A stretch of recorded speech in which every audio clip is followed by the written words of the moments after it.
Good afternoon, everybody, and welcome to this month's 15-minute PitNug webinar. My name is Steve Spokane. I am a consultant with GYF's ERP team, and today I will be talking about NetSuite's Demand Planning module. So just an overview of the module. What we can do is we can use demand planning to analyze our stock demand needs, determine replenishment requirements, and create orders and recommendations to accomplish these. And we can use certain things to make these predictions for our inventory needs based on our historical demand, our sales forecasts, which is just the demand, and our actual orders. So before we really dive in, there's a few things that you're going to need to do in the setup. So under setup company enable features and the items and inventory section, there are a few things that you will maybe want to turn on.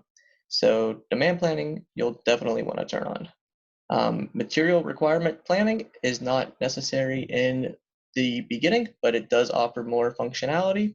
So when you become familiar with the base, that is something that you'll maybe want to turn on in the future.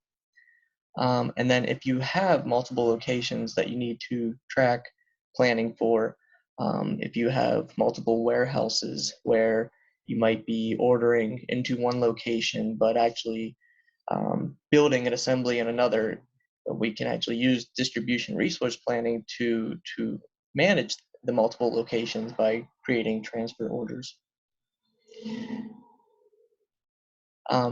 For demand sources, so this is really how NetSuite makes the recommendations and where the sources are coming from. So whenever we're doing the item setup, this is probably the most important part of that. The forecast from demand plan. So when you say forecast, it essentially means demand plan. They're interchangeable.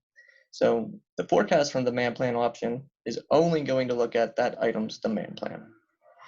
The entered and planned orders are not going to look at your demand plan at all. It's only going to look at your actual orders. The forecast and orders combines the two. So it's going to look at your demand plan, and it's also going to take into account actual orders as well. So it's nice to have that combination, or at least the ability to combine. And then the forecast consumption will actually consume that item's demand based on the actual orders placed. So if you are expecting a demand of 100 for a month and you have actual orders of 110, it will take that into account when it's being consumed, and will create additional orders, more like work orders or purchase orders, things that are going to replenish your inventory to account for that shortage. Or vice versa, if you are expecting 100, but you only do actual orders of 95, those 5 are carried over to the next month. So your inventory doesn't just keep growing. So you have a lot of options here. The configurations are almost endless with the amount of combinations you can do on an item setup. But today I will be going over more the basic, straightforward situations, just so it's easy for you to follow along. So the type of orders, the replenishment orders that are created / recommended, are based on the type of item that you're dealing with. So inventory items, those are going to recommend purchase orders for you to order when it needs to replenish your inventory. For assembly items, it's most likely going to be a work order, but if you're a company who will purchase their assembly items, you can use that as well. So sub-assembly items, which is just an assembly item, but it's a component of some other assembly. You can do the same type of thing. I just wanted to show that the only difference in this is there's a phantom option. So if you're a company who uses phantom, that can be handled through demand planning. And what the phantom does is, if you have that sub-assembly on an assembly, on a work order, it's not going to create an additional work order. What it's going to do is just have that subassembly listed on the work order and not create that additional work order for the subassembly, just so you can at least see it all in one place. And then for the locations, it can create the inventory transfer just to make sure you have things in the right spot. In this example, I'm not going to be looking at the locations, but just know that is an option. So before I dive into NetSuite, just wanted to go over the example that we're going to be dealing with. So I'm going to take the example of a peanut butter and jelly sandwich. So that PB&J sandwich is going to be an assembly item, and it's going to be the finished good. So everything we're going to do planning wise for demand is going to be based on that peanut butter and jelly sandwich. But that PB&J is made up of several components. So the peanut butter and the jelly, I just have those set up as inventory items, just straight components. But the bread, which is another component, is actually a subassembly. In order to make the bread, we need the yeast and we need the flour. So we have multiple layers, and I want to show how just by doing a plan on the finished good, it can still funnel down all the way to your components. So now we can actually jump into NetSuite, and I can go over some of the example here for the PB&J. So quickly, here's those items that I mentioned.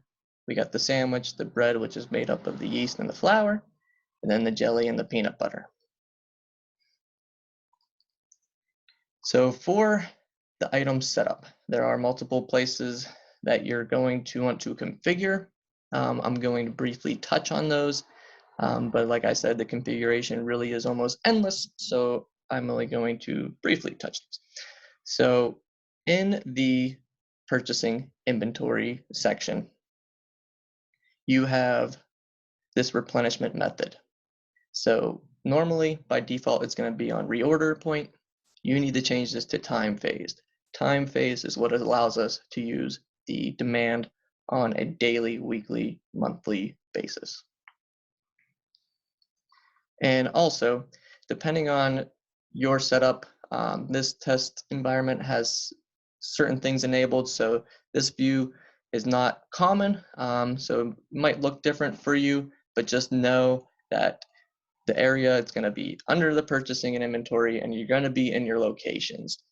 This one here just has a different pop-up that gives me these options, but these are the fields that you're going to really want to do. So there's that demand source that I talked about before, where you can have the forecast or just the orders. This has the forecast and orders, or the consumption. You have your lot sizing, which essentially just will allow you to aggregate orders into a certain period. So I'm going to aggregate orders on a monthly period.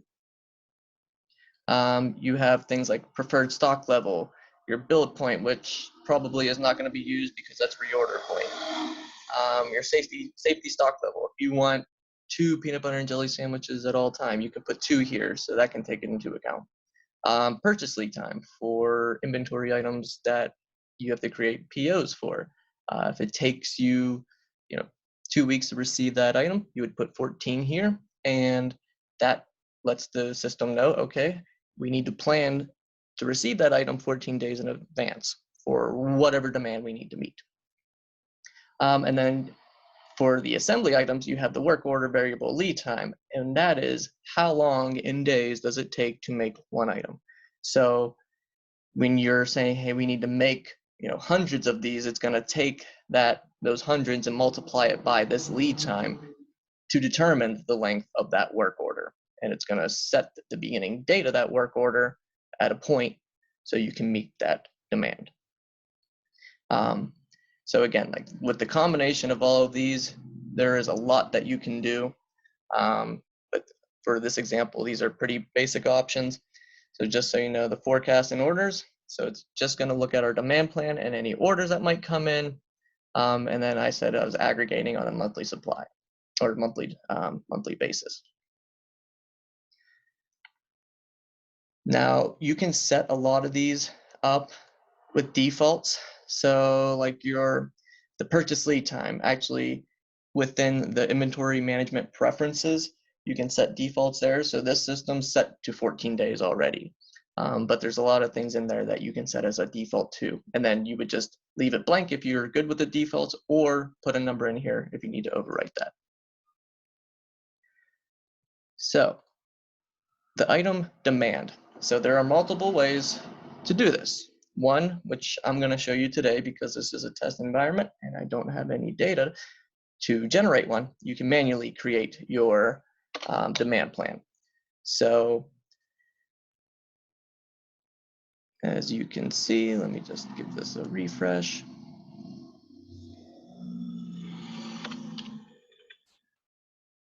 So I have our demand starting in September, and we're going down through July of next year. So I just put this in for some testing, but most likely, chances are that you might be tracking this demand outside in a spreadsheet. That's perfect. You can import that and get your new demand in here. You can do it on like a monthly basis, but you can do it down to a daily, and you can do it on a weekly basis as well. But for this example, we are just going to be doing the monthly. But the other way is actually to take your historical demands and look at actual orders, and you can make some rules and set up and generate the demand plan as well. So it will take your actuals and we'll take whatever it was trending and project that out for you. So pretty nice feature. So then after you have your item demand, you actually need to go ahead and generate. So you have to go to your transactions, you go to your demand planning. So that's where you get to your item demand plans, and you would create the new for the manual ones. And then here's the calculate that I just mentioned. But now that we had the demand plans in, it's time to create the supply plans. So I'm going to create the supply plan. So you select your subsidiary location and you select your dates. So I actually have generated this already to save a little time, but normally you would just put your date, and then I would come down here, click peanut butter and jelly sandwich, and I'm only going to need to click that one. And you could collect the components as well, but you only have to do the component because it is linked up and it knows that these are components of the finished good. So that is all we're going to do, and I would hit submit, and then it would go ahead and generate. But I will be coming back to this in a little bit. So here's what an item supply plan looks like for the peanut butter and jelly.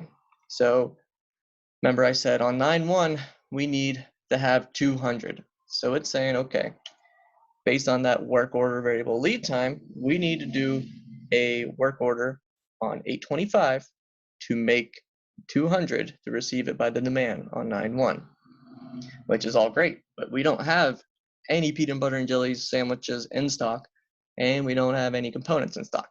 So let's look at what those will do. So bread, same deal. It's another work order because it needs to be built from the yeast and the flour. But look at the dates now. It's saying, okay, we need to start on 7/7 to make it by 8/1. So once you complete the 8/1, now you have it in stock to build your peanut butter and jelly. So you can see the months were shifted back. Just because we're on a monthly basis, the dates have a wider range. But if you are more diligent about your dates, you can get it a lot closer. So, and the same deal, it keeps going. So there's the bread. So here's like the flour. Look, we would have had to start to place the order date on 6/17 to make a purchase order for the flour to receive it by 7/1. So then we can start to put it into the bread.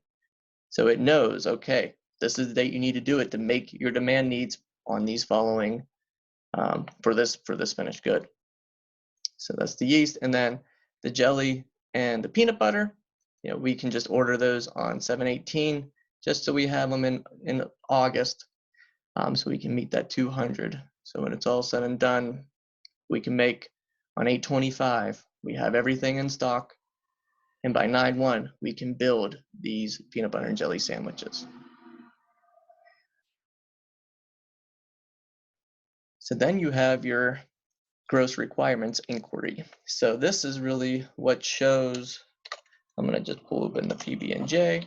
This is really what shows the calculations. Going to give it a refresh. It shows how it's coming up with these calculations. So if you bear with me 1 second.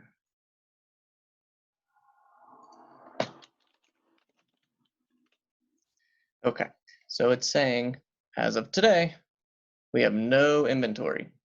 So it's saying, okay, we have a planned work order. That's what we just generated of assembly build. It's going to say, okay, we need to make 200 of them. And then it knows the forecast from the demand plan that it's going to consume those 200. So it takes us to that 0. So it's essentially just saying, we're going to build and then consume it. It gets down to a 0 inventory level because we have nothing on, we don't have like a safety stock. And also, it's never going to be this clean because you're going to have actual orders in there and it's going to look a lot different. So with that said, I have this sales order queued up. So before, this is only based on a forecast. So now, let me make sure I have the location. I'm going to go ahead and save that.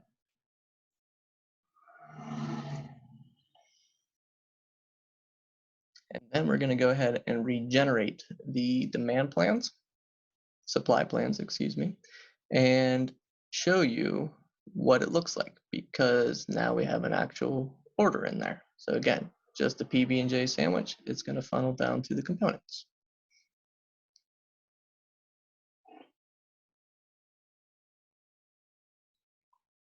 You have a job status page that you can look at. So that's already done. So now I'm going to go ahead and refresh this and look what it did. It said, okay, we're going to need a work order of 12. We need it now because there's a sales order out there. And then same deal, that's gonna funnel down. We're gonna see some dates probably go pretty far back. And we must already, it's because we already have some planned work orders for the actual bread. So it said we don't need any more because they're already planned. So like I said, it will take into account actual orders and projections.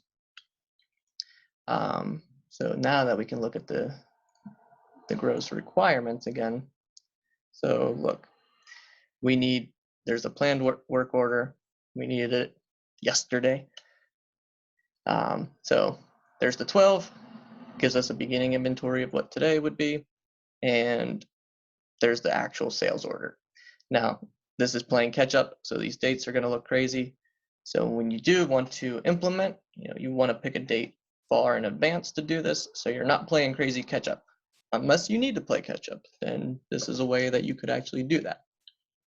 Now, another little trick that you could do is with the sales order. Now, I have the setup configured that you do not actually generate work orders, but you can actually create those as planned, firmed, and so when you see the sales order come in, maybe you're a company who does work orders on a daily basis, and so you're looking at what yesterday's sales orders were, and you want to create work orders for all of those. This system, you could schedule that to run nightly, and it would create these actual work orders for you. So if you're someone that's looking at daily transactions, it could be a pretty good, useful tool. And that's really outside of demand planning altogether. It's just a way to automate some work orders.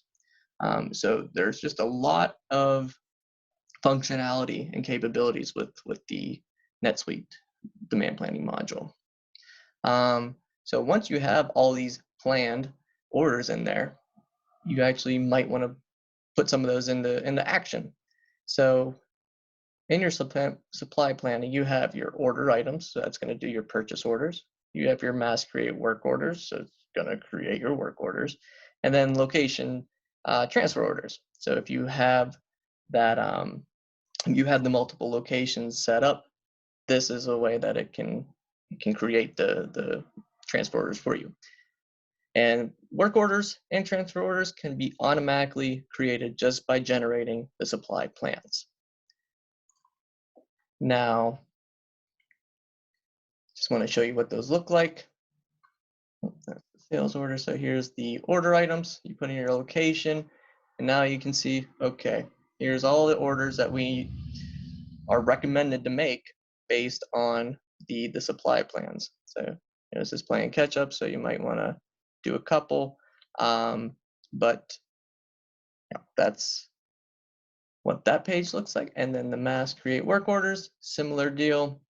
It's just going to say, okay, based on your demand, these are the work orders that you are going to need to create. And again, so this is, I say, it's recommending because it's not actually creating the orders, but you can actually have it go ahead and create the orders for you. So that is about it for high-level functionality of demand planning with NetSuite. I'd like to thank you all for your time. And if you have any questions, please feel free to reach out to us, and we'd be happy to help out. All right, thank you.